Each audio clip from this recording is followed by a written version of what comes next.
අතු පාර තියෙන යාළුවනේ මේකේ වාහන නම් යන්නේ නැහැ බයික් එකකින්ම තමයි යන්න ඕනේ. අපි ගිහලා බලමු කොහොමද රබර් කිරි කපන වැඩේ වෙන්නේ කියලා. මේ තියෙන යාළුවනේ අන්නාසි වගාවක්. මේ බලන්න. යායක්ම තියෙන අන්නාසි වගා කරලා මේ. යාළුවනේ මේ පේනවද? මේ තමයි රබර් වත්ත. මේක තමයි කට්ටිය රබර් කිරි කපන්නේ. ලොකු වත්තක්. අපි ගිහලා බලමු කොහොමද වැඩේ වෙන්නේ කියලා. මේ සුදු පාටලා තියෙන ටික ගන්න බැරිද? ඒ ඔට්ටපාන. ඔට්ටපාන. ඒක වැස්සෙනුනේ. සිරුරම් පොකට තිබ්බම වැස්සෙනම මේ ඔට්ටපානේ ගහ මැරෙන්නේ නේ කියලා කියන්නේ අර. ඒ මොකද මැරෙන්නේ කියලා කියන්නේ? මැරෙන්නේ ඔය හර කොළ. ඒ මැරෙන්න ගහ වැස්සෙනවා. කියන අය කිරි නිදිලා.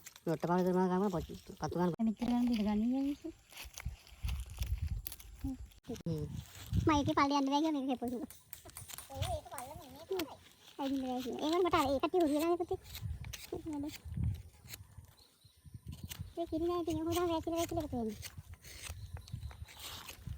ඒ කිරි නෑ නේද පුතේ? ඒව රොටි එකතු වෙලා ඉන්න කියලා කියලා ගන්න. ඒක හොඳක් තියෙනවා. කින්න තියෙනවා.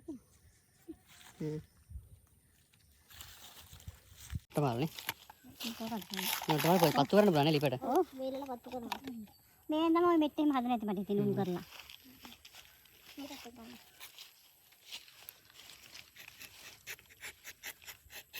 ආ ඒකේ පැති වල කපනවානේ. උඩට කපනවා එනත්. ඒ කියන්නේ කිරි නෑනේ. මේකනේ.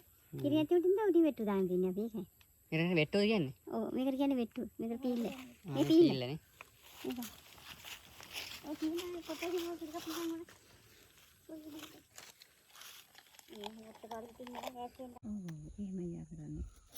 ඒ කියන්නේ එයා දෙනවා කියන්නේ? එයාලා විකුණලා මේ අපි දෙන්නට දෙනවා. එයාලා භාගයක් කරා අපි දෙන්නට භාගයක් දෙනවා. එහෙමයි. මේ විකුණපු සල්ලි වලින් නැත්නම් ඔට්ටපානද දෙන්නේ? නෑ නෑ සල්ලි වලින්. හ්ම්. එහෙමයි. මේ ගානට වැටෙනව නේ මෙතනට. මොකද? කිරි ටික.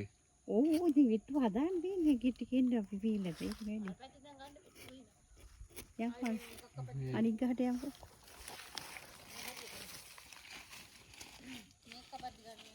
මොකද මම කොලා මෙහෙට වැඩ කර කියලා. හ්ම්. අදිගෙන එකතු නැත්නම් අපරාධේ.